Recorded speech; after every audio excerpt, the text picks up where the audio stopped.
1906년 미국의 덴버 대학을 졸업하고 신학을 공부해서 목사가 된 23살의 청년 윌리엄스는 아내 앨리스와 함께 한국 선교사로 지원하고 부임하여 공주에서 사역을 시작합니다.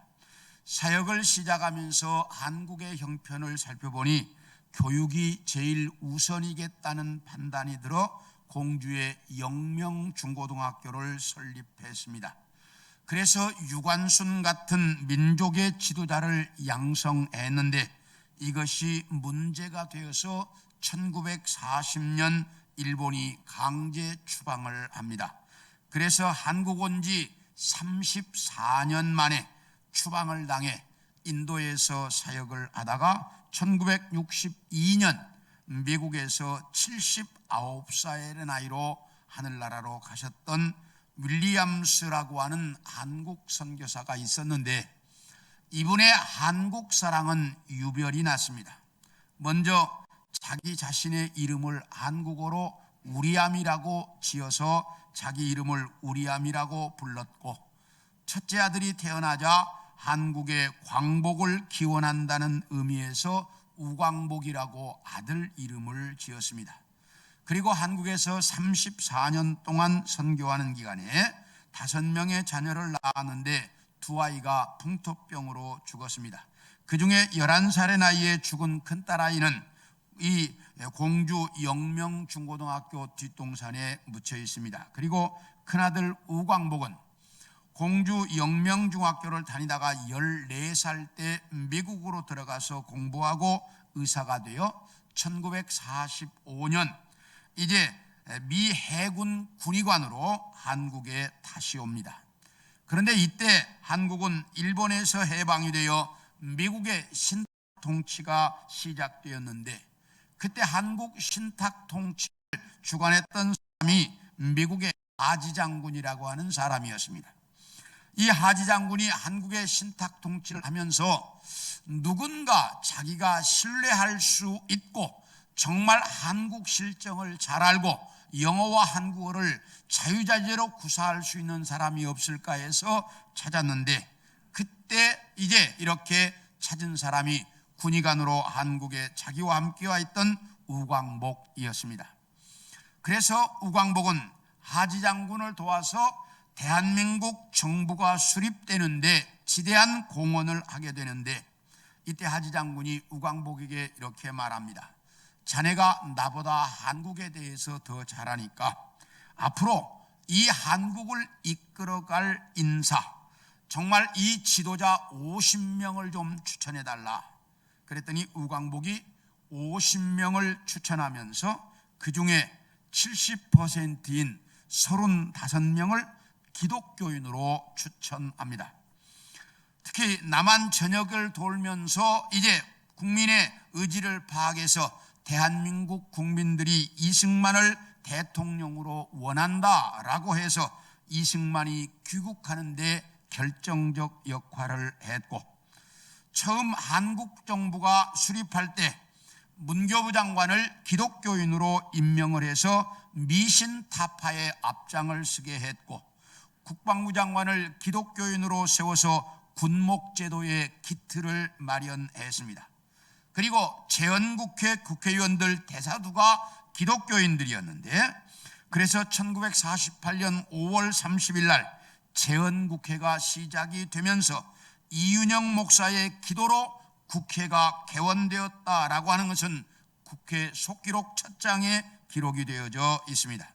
이런 일들을 주관했던 밑에서 이루어지도록 이제 전부 주관했던 사람이 우광복 씨인데 이 우광복 씨는 이렇게 대한민국 정부가 수립이 되는 것을 보고 미국으로 돌아가서 1994년 87세의 나이로 죽었습니다. 그런데 죽으면서 유언하기를 내가 죽으면 11살짜리 내 동생이 묻혀있는 공주 영명중고등학교 뒷동산에 묻어달라 이렇게 유언을 해서 지금 그분의 시체가 이제 영명중고등학교에 무덤이 있습니다. 한국인이 아니면서도 이렇게 한국을 사랑하고 한국인들에게 감동을 주는 삶을 살았던 이 우리암 같은 선교사, 우광복 같은 선교사들이 참 많이 있어야 되는데, 그래야 우리가 본이 되는 삶이 된다고 생각하는데, 오늘 여러분에게 읽어드린 이 본문에도 보면 우리가 어떻게 살아야 다른 사람의 본이 될 수 있을까, 이런 내용이 아주 잘 나타나 있습니다. 그래서 오늘은 본이 되는 삶에 대한 이야기를 여러분들과 같이 좀 나누려고 합니다. 첫째, 세상을 소란하게 하는 사람들이 되어야 한다는 것입니다. 이 말이 무슨 말일까? 우리 6절을 봅니다. 시작. 발견하지 못함에 야손과 및 형제들을 끌고 읍장들 앞에 가서 소리질러 이르되, 천하를 어지럽게 하던 이 사람들이 여기도 이르렀다. 여기 보면 사도 바울이 신라와 함께 제2차 전도여행을 출발해서 빌립보를 거쳐 데살로니가에 도착해서 복음을 전했습니다. 그랬더니 경건한 헬라 사람들과 적지 않은 귀부인들이 예수를 믿고 바울과 신라의 가르침을 따랐습니다. 그러니까 이것을 보고 질투심에 사로잡힌 유대인들이 깡패를 동원해 가지고 바울과 신라 그 일행을 이제 쫓아내기 위해 그들이 머물고 있는 야손의 집으로 쳐들어왔습니다. 그런데 바울과 그 일행은 이미 그 소식을 알고 있었기 때문에 피해버려서 잡히지 않았습니다. 그러니까 이 유대인들이 바울과 그 일행을 이렇게 머물 수 있도록 도와주었던 그 집주인 야손을 끌고 읍장 앞으로 가서 고발을 하는데, 이 야손이 천하를 어지럽게 하는 자들이 우리 이 시에 왔는데 이 사람이 도와주었다, 이러면서 고발을 합니다. 그렇게 되자 이 야손은 이제 끌려가서 옥살이를 하게 되니까 보석금을 주고 겨우 풀려났다라고 오늘 성경이 말씀하고 있습니다. 그런데 유대인들이 바울과 신라를 뭐라고 이야기하느냐? 천하를 어지럽게 하는 자들이라고 가르치고 있습니다. 그런데 여기서 말하는 천하를 어지럽게 한다는 말은 두 가지 의미에서 이 말이 사용되어집니다.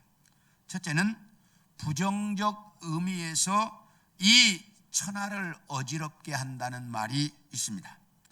자, 이 말은 우리 함께 마태복음 2장 16절과 18절을 읽겠습니다. 시작. 이에 헤롯이 박사들에게 속은 줄 알고 심히 노하여 사람을 보내어 베들레헴과 그 모든 지경 안에 있는 사내 아이를 박사들에게 자세히 알아본 그때를 기준하여 2살부터 그 아래로 다 죽이니, 라마에서 슬퍼하며 크게 통곡하는 소리가 들리니 라헬이 그 자식을 위하여 애곡하는 것이라.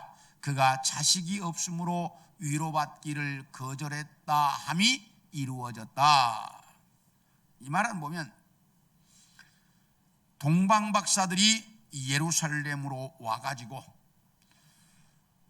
세상을 구원할 왕이 태어났는데 그 왕이 어디서 태어났느냐? 이렇게 묻습니다.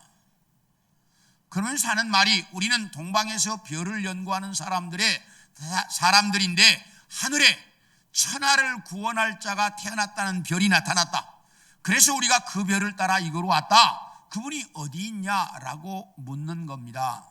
그러니까 이 말을 들은 예루살렘에 난리가 났습니다. 왜냐하면 헤롯 임금이 두 눈 시퍼렇게 뜨고 살아있는데 왕이 어디서 태어났냐 이렇게 물으니 이게 난리가 날 수밖에 없었습니다.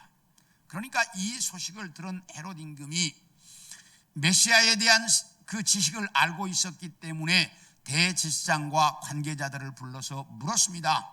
메시아는 어디서 태어나겠느냐? 그러니까 그 사람들이 베들레헴에서 태어납니다. 그래, 박사들을 불러라. 그래가지고 그 왕은 베들레헴에서 태어납니다. 이렇게 알려주니까 그 사람들이 베들레헴으로 가는 거예요. 그러니까 이 헤롯이 이야기하기를 당신들이 가서 찾으면 경배하고 나에게도 좀 알려주시오. 나도 가서 경배를 하겠습니다. 그러니까 그렇게 하겠다고. 이렇게 하고 순진한 동방박사들이 별을 따라가서 아기 예수를 찾아 경배하고 헤롯에게 돌아가려고 하는데 밤에 꿈에 천사가 나타나서 헤롯에게로 돌아가지 마라. 헤롯이 죽이려고 하는 것이다. 그러니 너희는 다른 길로 돌아가라. 그래서 동방박사들이 다른 길로 돌아가 버렸습니다.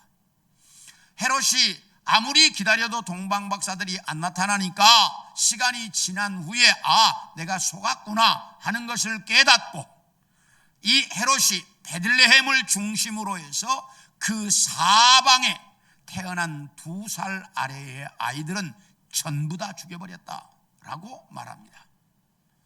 이렇게 말함으로 베들레헴을 비롯한 그 지역의 모든 부모는 자식 잃은 슬픔에 모두가 통곡했다라고 오늘 성경은 가르치고 있습니다. 헤롯은 이렇게 베들레헴을 중심으로 한 그 지역 모든 사람들이 통곡하도록 아이들을 다 죽이는, 그래서 세상을 소란하게 만들었던 장본인이었습니다. 이렇게 악한 행동을 하면 세상이 시끄러워집니다. 1939년 9월 1일 날 독일이 폴란드를 침공함으로 시작되었던 세계 제2차 대전은 1945년 8월 15일 날 일본이 공식 항복함으로 끝이 났습니다. 그래서 이 5년 동안 전쟁이 계속되었는데 이 5년 동안에 사망한 사망자가 5,650만 명, 어마어마한 숫자가 죽었습니다. 전쟁에 들어간 비용을 1조 달러 이상이라고 계산하고 있습니다. 그야말로 온 세상이 시끄러웠는데 이 일을 일으켰던 사람이 누굽니까? 독일의 아돌프 히틀러였습니다. 이 히틀러는 그래서 천하를 그야말로 소용돌이 속으로 몰아내었던 장본인입니다. 지금 러시아의 푸틴은 우크라이나를 침공해서 세상을 소란스럽게 만들고 있습니다. 세계 식량을 공급하는 우크라이나를 침공해서 식량 공급이 이루어지지 않으므로 식료품 값이 하늘 높은 줄 모르고 치솟고 있고, 유럽은 러시아의 가스를 싼 값으로 사서 사용해 왔는데 러시아가 이 가스 공급을 중단하거나 줄임으로써 무기화하자 세계는 기름으로 그 에너지를 대체하면서 기름값이 하늘 높은 줄 치솟고 있습니다. 그래서 푸틴은 지금 세계 경제를 뒤흔들므로 세상을 어지럽히고 있고 이 세상을 전쟁의 공포 속으로 끌어들이는, 이 세상을 소란스럽게 만드는 장본인이 되었습니다. 북한의 김정은도 핵으로 이 세상을 위협하고 어지럽히고 있는 사람입니다. 이렇게 세상을 이런 식으로 어지럽히는 사람들을 이야기할 때 부정적 의미로 세상을 소란스럽게 하는 자들이다 라고 말합니다. 그런데 오늘 이 본문에서 바울과 그 일행을 가리켜서 세상을 어지럽히는 자들이라고 말했던 유대인들은 그들 자신이 부정적 의미에서 세상을 소란하게 하는 자들이었습니다. 왜냐하면 바울과 그 일행이 데살로니가에 와서 복음을 전해 데살로니가 사람들 중에 일부는 예수를 믿고 일부는 예수를 믿지 않았지만 바울이 전도해서 데살로니가는 조용했습니다. 아무런 문제가 없었습니다. 그런데 유대인들이 깡패를 동원해서 야손의 집을 기습하고 읍장에게 고발함으로 세상이 시끄러워졌습니다.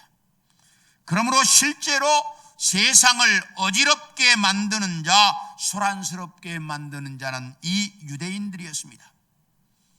이들은 이렇게 부정적 의미에서 세상을 어지럽히는 자들을 이었는데, 그런데 유대인들이 바울 일행을 가리켜서 천하를 어지럽게 하는 자들이다 라고 말하고 있습니다. 여기서 어지럽게 한다는 말은 소란하게 한다는 의미로서 이 단어의 본래의 뜻은 위와 아래를 바꾸어 놓는다는 의미입니다. 그러므로 이 세상을 뒤흔든다라는 의미로 주로 사용되는데, 실제로 그 당시 기독교 복음이 전해지는 곳에는 이런 충격적인 현상들이 많이 일어났습니다.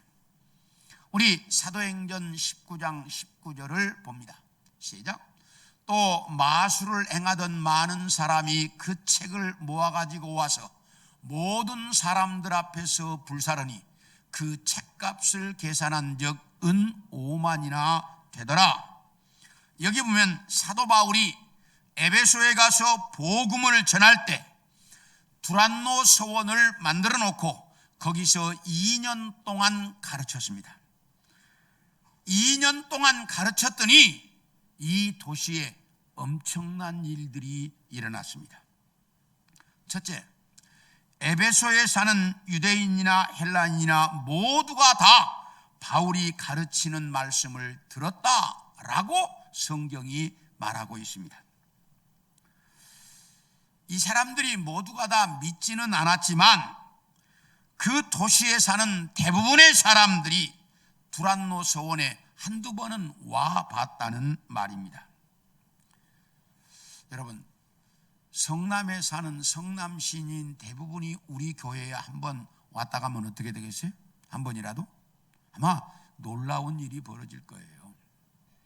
그래서 우리는 교회가 자꾸 오픈을 하고 행사를 하고, 그래서 카페에 열고 이래서 성남 사람들이 자꾸 와봐야 돼. 그래서 이제 에베소의 두란노 서원에 에베소 사람들이 대부분이 다 한두 번은 왔다 갈 정도로 2년 안에 그런 놀라운 일이 벌어졌고, 두 번째, 바울의 손수건이나 앞치마만 가져다가 병자에게 올려놔도 병이 낫고 귀신이 떠나가는 놀라운 일들이 벌어졌습니다. 그래서 바울의 흉내를 내는 사람들이 생겨날 정도였다라고 말합니다. 그리고 마술이라고 하는 것은 사람을 속이는 것인데, 이 마술사들이 예수를 믿고 나니까 사람 속이는 일은 더 이상 하고 싶지가 않았습니다. 그래서 사람 속이는 법을 가르치는 이 마술하는 책들을 전부 다 모아다가 불태워버렸는데 그 책값이 은 5만이나 되었다라고 말합니다. 이렇게 에베소의 복음이 전해지니까 에베소 전체가 소란했습니다. 도시에서 마술이 사라지고 사람들이 말씀을 듣고 말씀대로 바르게 사는 일들이 벌어지고, 그동안에 사람이 병들면 이렇게 의원을 찾아가거나 또는 귀신이 들어있는 이 점쟁이들을 불러다가 구술했었는데, 이제 의원을 찾아가거나 또는 하나님께 찾아옴으로 귀신이 사라지는 역사가 에베소에 일어났습니다. 이런 소란을 이야기할 때 긍정적 소란, 이렇게 말합니다. 예수 복음이 전해지면 어디나 이런 긍정적 소란이 일어나게 되어 있는데, 제일 먼저 내 안에서부터 이런 소란이 일어나야 합니다. 그동안에 내가 죄 속에서 살아왔지만 이제 이 죄를 버리고 하나님을 섬기고 삶으로 죄인에서 하나님의 자녀로 돌아서는 소란이 내 안에서 일어나야 하고, 복음이 전해지고 교회가 세워지면 그 지역에서 사탄이 떠나가고 하나님의 통치가 이루어지는 소란이 일어나게 돼 있고, 복음이 들어가면 그 시대가 달라집니다. 중세 시대에서 종교개혁 시대로 시대가 바뀌어졌고, 아메리카가 인디언 시대에서 현대사회로 바뀌어졌고, 대한민국이 개화시대로 시대가 달라졌습니다. 이 모든 것들은 복음으로 말미암아 더 발전적인 방향으로 바뀌어지는 모습들입니다. 그래서 이런 소란을 가리켜서 긍정적 소란이라고 말하는데, 우리는 복음으로 말미암아 내 안에서, 내 주변에서 우리가 살고 있는 시대에 이런 소란을 일으킬 줄 아는 자들이 되어야 합니다. 그래야 복음으로 말미암아 나와 이 시대가 변할 수 있습니다. 그래서 바울은 어디를 가나 가는 곳마다 이런 소란을 일으키는 자가 되었습니다. 그래서 바울을 일행을 이야기할 때 천하를 어지럽게 하는 자라고 말했습니다. 우리도 어디를 가나 이런 소란이 떠들썩한 게 아니라 조용하지만 달라지는, 생활이 달라지고 시대가 달라지는 이런 소란을 일으킬 줄 아는 자들이 돼야 한다라고 말하고 있습니다. 원하기는 우리 성도들 모두가 이런 소란을 일으킬 줄 아는 성도들이 되어질 수 있기를 축원합니다. 그런데 둘째로, 이 소란은 그 주인공이 예수 그리스도여야 한다라고 하는 사실입니다. 우리 7절을 읽겠습니다. 시작. 야손이 그들을 맞아들였도다. 이 사람들이 다 가이사의 명을 거역하여 말하되 다른 임금 곧 예수라 하는 이가 있다 하더이다. 이게 무슨 말이냐면, 유대인들이 바울 일행을 읍장에게 고발하면서 이 사람들은 천하를 어지럽게 하는데, 그 천하를 어지럽게 하는 내용이 뭐냐? 로마 황제 가이사 외에 또 다른 임금 예수라고 하는 자가 있다고 가르치고 있습니다 라는 거였어요. 그러니까 천하를 어지럽게 하는 내용이, 지금 우리는 누구만 섬기는데, 로마 황제만 섬기는데, 저 사람들이 지금 로마 황제와 같은 또 다른 임금 누가 있다고? 예수라는 자가 있다고 가르치고 있습니다. 그래, 다시 말하면 반역을 일으키고 있습니다 이 말이야 이게 지금. 그러면서 고발을 했습니다. 그런데 이 사람들이 이렇게 말하는 이유가 있습니다. 왜냐하면 그 당시 로마는 황제를 부를 때 아도나이, 영어로는 로드라고 불렀습니다. 이 말이 무슨 말이냐면, 황제는 나의 주인, 이런 말입니다. 이렇게 불렀습니다. 그런데 기독교에서도 예수님을 부를 때 아도나이, 로드, 나의 주님이라고 부르고 있습니다. 그렇기 때문에 이 사람들은 기독교가 예수라고 하는 또 다른 임금이 있다라고 말했던 것입니다. 왜? 똑같이 부르니까. 그래서 이렇게 고발을 했습니다. 그런데 실제로 아도나이라고 하는 단어는 누가 제일 먼저 썼습니까? 유대인들이 제일 먼저 썼습니다. 왜요? 유대인들은 야훼, 하나님의 이름을 죄 많은 인간이 부를 수 없다. 그래서 하나님이라는 단어가 나오면 아도나이라고 바꾸어서 불렀습니다, 이 유대인들은. 그러니까 아도나이라는 단어를 제일 먼저 쓴 사람들은 누구예요? 그 바울을 고발하는 유대인들 자기들이 제일 먼저 썼어. 그러니까 실제로 이걸 꼬투리 잡아서 고발하려면 누가 고발 대상이어야 돼? 자기들이 고발 대상이어야 돼. 그런데 자기들은 쏙 빼고 누구만? 그 바울의 일행만 이 죄목을 가지고 고발을 했습니다. 그런데 예수님이 나의 주님이다 라고 하는 것은 우리 예수 믿는 사람들 모두가 고백해야 할 단어입니다.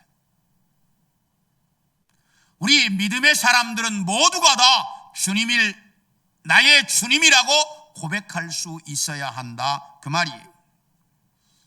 왜? 이건 그만큼 중요한 문제입니다.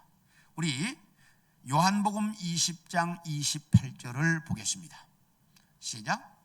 도마가 대답하여 이르되 나의 주님이시요 나의 하나님이시니이다. 이 말은 십자가에 돌아가시고 부활하신 예수님께서 제자들이 모인 곳에 나타나셔서 손에 난 못자국도 보여주시고 옆구리에 난 창자국도 보여주셨습니다. 그러자 제자들은 너무너무 좋았습니다. 그런데 그때 그 자리에 도마가 없었습니다. 그래서 그 다음에 도마를 만나서 제자들이 이야기합니다. 도마야, 우리가 부활하신 예수님을 봤다.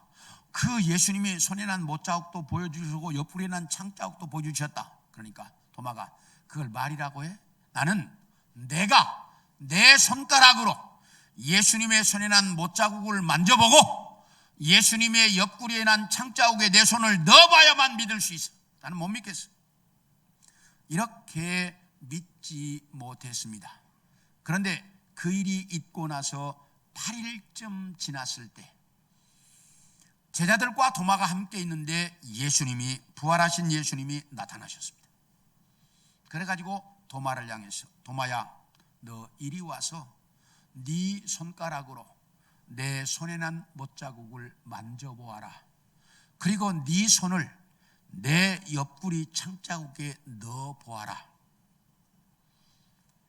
그래서 믿음 없는 자가 되지 말고 믿는 자가 되어라. 예수님께서 이렇게 도마에게 말씀하셨습니다. 그러자 그때 도마가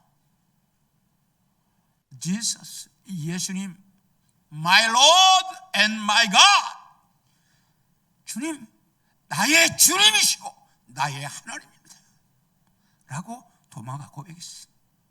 그때 My Lord and my God, 나의 주님이고 나의 하나님이라고. 이렇게 예수님을 나의 주님으로 고백한 도마는 그 이후에 전승에 의하면 인도에 가서 복음을 전하다가 순교했던 것으로 알려져 있습니다. 이렇게 우리는 예수님을 나의 주님, 나의 주인, 나의 주라고 고백할 수 있는 신앙인들이 되어야 한다 그 말입니다. 어떤 권사님의 간증입니다. 이분이 이제 남편은 죽고 자식들은 둘이 있었는데 다 미국에서 유학을 마치고 미국에서 결혼해서 살고 있고 돈은 많은데 혼자 살아가는 게 자꾸 무의미한 거예요. 그래서 내가 어떻게 살아야 남은 여생을 권사로서 보람있게 살 수 있을까 고민을 하다가 호스피스 사역을 해봐야 되겠다 이런 생각이 들어서 호스피스에 대한 이제 공부를 쭉 해가지고 시험을 보고 합격을 해서 이제 호스피스 사역에 이제 간병인으로 나섰습니다. 이분이 간 호스피스 병동에는 주로 대부분의 사람들이 암 말기 환자로서 거의 한 3개월 정도만 지나면 죽는 분들이에요. 이제 이분들을 간호하는 일을 시작했는데 맨 처음에 만난 사람이 80대 중반의 할아버지였습니다. 그런데 죽음을 앞에 놓고 있는 분이라 그런지 너무 짜증도 많고 불평도 많고 신경질적이고, 그러나 이 권사님은 누가 시켜서 한 게 아니고 뭐예요? 자기가 자원해서 왔잖아. 그러니까 그 불평과 불만과 원망을 다 받아주면서 즐겁게 목욕도 시켜드리고 화장실도 데리고 가고 가든 일을 다 해주었습니다. 그런데 병세는 날로 악화져 갑니다. 이번에 이제 살 날이 얼마 남지 않았구나. 그러면 내가 무엇보다 전도를 해야지. 그렇게 하고 찬송도 불러드리고 말씀도 읽어드리고 예수를 계속 전했습니다. 그랬더니 어느 날 내 소원 한 가지만 들어주면 나도 예수를 믿겠습니다. 그러더라는 거예요. 그래서 그러면 소원이 뭐냐고. 당신이 예수만 믿겠다면 내가 그 소원 들어드리겠다고. 그랬더니 내 소원은 당신 나와 결혼합시다. 그러더라는 거예요. 그러니까 자기와 결혼하면 자기도 예수 믿겠다고 그러더라는 거야. 이제 죽을 날이 며칠 남지도 않는 분이. 그러나 이 권사님 입장에서는 지금 아들도 다 미국에서 그렇게 살아있고, 그런데 결혼한 게 쉬운 일이 아니잖아요. 그러나 당신이 예수만 믿겠다고 하면 내가 결혼 한 번 더 하는 게 무슨 문제가 되겠습니까? 합시다. 이렇게 딱 얘기를 한 거야. 그러니까 그 할아버지가 깜짝 놀라더라는 거예요. 그래가지고 공식적으로 변호사를 불러가지고 이제 다 그 목사님 모시라고 해서 결혼식도 하고 그 병상에서, 그리고 이제 변호사를 공식 부부가 되었습니다. 그렇게 하고 이제 그 한 달 정도 있다가 할아버지는 돌아가셨습니다. 그동안에 이제 예수를 믿는다고 고백을 해서 목사님 모셔다가 세례를 받고 병상에서 그래서 신앙생활 하다가 한 달 정도 있다가 돌아가셨는데, 그 사이에 그 할아버지가 그러더라는 거예요. 나는 이 세상에 태어나서 당신처럼 마음씨 고운 사람 처음 만났다. 그래서 내가 가면서 당신에게 선물을 하나 주고 가니까 이것 잘 가지고 있다가 내가 죽고 나면 펴보라고. 그래서 선물 하나 주어서 뭐 선물 하나 주는가 보다 이렇게 생각을 하고 권사님이 이제 잘 넣어놓다가 이제 장례식이 다 끝나고 나서 무슨 선물일까 하고 펴봤더니 통장이 하나 들어있는데 29억 원이 들어있더라는 거예요. 29억 원을 이렇게 선물로 주고 간 거예요. 그러면서 그 권사님 얘기가 그거예요. 내가 예수 믿겠다고 하는 것 때문에 그 사람과 결혼도 마다하지 않고 했더니 하나님께서 나에게 이런 선물을 주셨다고. 우리가 살아가면서 예수님이 나의 주인이 되도록 우리가 살아간다면 우리 삶에도 놀라운 역사들이 일어납니다. 그런데 대부분의 사람들은 내 인생의 주인공은 나라고 생각을 합니다.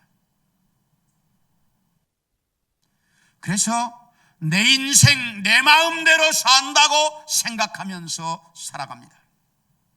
여러분 똑바로 하십시오. 내 인생의 주인공이 내가 되면 거의 100% 실패합니다. 그래서 대부분의 사람들은 다 죽음 앞에 오면 후회하고 눈물을 흘리고, 그리고 인생 나이 들면 다 물어보면 참 내가 왜 이렇게 살아왔는지 모르겠다고 후회합니다. 왜? 내 인생의 주인공이 나이기 때문에 그래요. 내 인생이지만 내 인생의 주인공을 예수님으로 모시고 여러분들이 살아간다면 여러분의 인생은 절대로 후회하는 법이 없어요. 내 인생의 주인공이 누구냐 하는 게 내가 인생을 살고 나서 후회할 거냐 안 할 거냐를 결정해 준다고 말이에요. 사랑하는 성도 여러분, 내 인생의 주인공은 내가 아니라 누가 돼야 한다? 크게 해봐. 이건 중요한 문제예요. 내 인생의 주인공이 누구여야 한다? 예수 그리스도가 내 인생의 주인공이어야 돼. 그래야 우리는 후회 없는 인생을 살 수 있어요. 이 소란의 주인공도 예수 그리스도가 돼야 시대를 바꿀 수 있고 예수 그리스도가 돼야 나의 삶을 바꿀 수 있고 내 주변을 바꿀 수 있습니다. 원하기는 우리 성도들 모두가 어디를 가나 소란을 일으킬 수 있는 사람들이 되기를 원하는데 그 소란의 주인공이 여러분이 아니라 예수 그리스도이기를 소원합니다. 마지막으로 예수님이 소란의 주인공이 되었을 때 모든 믿는 자의 본이 되더라 하는 것입니다. 우리 데살로니가전서 1장 6절과 7절을 봅니다. 시작. 또 너희는 많은 환난 가운데서 성령의 기쁨으로 말씀을 받아 우리와 주를 본받는 자가 되었으니 그러므로 너희가 마게도니아와 아가야에 있는 모든 믿는 자의 본이 되었느니라. 여기 보면 사도 바울이 이 데살로니가에 와서 복음을 전한 지 3주 만에 유대인들이 깡패를 동원해서 쫓아내버렸습니다. 그래서 데살로니가 교회는 바울이 몇 주 만에 개척한 교회? 3주 만에 개척한 교회입니다. 여러분 한번 생각해 보세요. 3주에 뭐가 이루어지겠어요? 한 달도 아니에요. 3주 만에 뭐가 이루어지겠어요? 그래서 바울은 늘 데살로니가 교회가 걱정이었습니다. 야, 저 교회가 제대로 세워질까? 저 3주 만에 세우는 저 교회가 제대로 교회 구실할까? 저 교회가 없어지지는 않을까? 저기 교회가 없어지면 믿는 사람들은 어떻게 될까? 바울은 언제나 이 데살로니가 교회가 그 데살로니가에 쫓겨난 이후에 계속 걱정이었습니다. 그런데 들려오는 소식이 데살로니가 교회가 그야말로 잘 성장한다고 소식이 전해져 왔습니다. 바울이 너무너무 좋았습니다. 그렇게 걱정하던 교회가 잘 성장한다니 너무너무 좋았습니다. 그래서 너무너무 좋아서 쓴 성경이 데살로니가 전서입니다. 너무너무 좋아서 쓴 성경이 데살로니가 전서인데 데살로니가 전서 1장에 보면 바울이 이렇게 좋아할 수밖에 없었던 이유가 나옵니다. 그 이유가 뭐냐? 첫째, 많은 환난 가운데서도 성령의 기쁨으로 말씀을 받는 자들이 되었다라고 하는 거예요. 이게 무슨 말이냐면 바울 일행도 깡패를 동원해서 쫓아내버렸던 유대인들이 그 이제 예수 믿기 시작한 데살로니가 교회 사람들 가만두었겠어요? 엄청나게 괴롭혔던 것 같아요. 그래서 여기 많은 환난, 이게 유대인들이 준 거거든요. 그런데 그 많은 환난을 다 이겨내고 바울이 가르쳐준 말씀대로 사는 자들이 되었다라고 말하고 있어요. 참 대단한 것 같아요. 그 3주 사이에 배운 것인데 그 말씀대로 환난을 다 이겨내고 말씀대로 사는 자들이 되었다. 이게 데살로니가 교회 성도들이에요. 두 번째, 이렇게 말씀대로 살다가 보니까 믿음, 소망, 사랑을 가진 성도들이 되었습니다. 믿음과 소망과 사랑을 가지고 사는 사람들이 되었다. 마지막 세 번째, 바울 일행과 예수 그리스도를 본받는 신앙인들이 되었다라고 말합니다. 바울과 예수님을 본받는 신앙인들이 되었습니다. 그러다 보니 모든 믿는 자들의 본이 되어서 그 지역에서 가장 소문난 교회, 소문난 성도들이 되었다라고 말합니다. 참 여러분 어때요? 음식점도 한번 소문만 나면 그냥 산속에 있어도 다들 찾아가잖아요. 교회도 이렇게 데살로니가 교회가 소문난 교회가 되다가 보니 정말 수많은 사람들이 찾아오는 그런 교회가 되었는데, 이것은 예수님을 본받아서 모든 믿는 자의 본이 되었기 때문이다 라고 말합니다.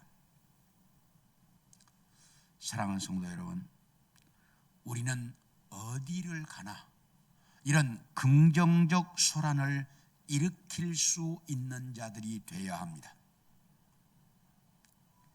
내가 가는 곳마다, 내가 있는 곳마다 이런 긍정적 의미의 소란을 일으킬 수 있어야 하는데, 그 소란은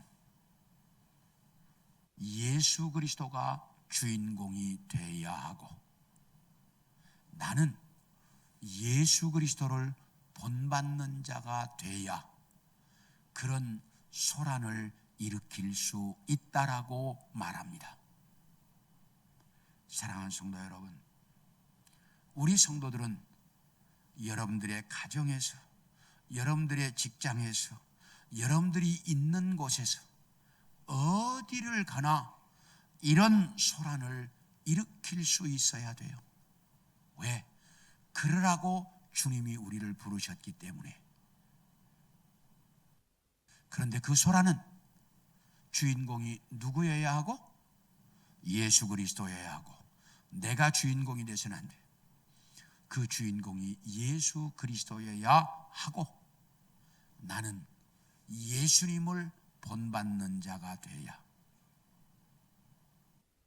그래야 그 소란을 일으켜서 세상 모든 사람들의 본이 될 수 있다라고 말합니다. 원하기는 우리 성도들 모두가 이렇게 어디를 가나 이런 소란을 일으킬 수 있는 귀한 성도들 되어질 수 있기를 축원합니다. 네.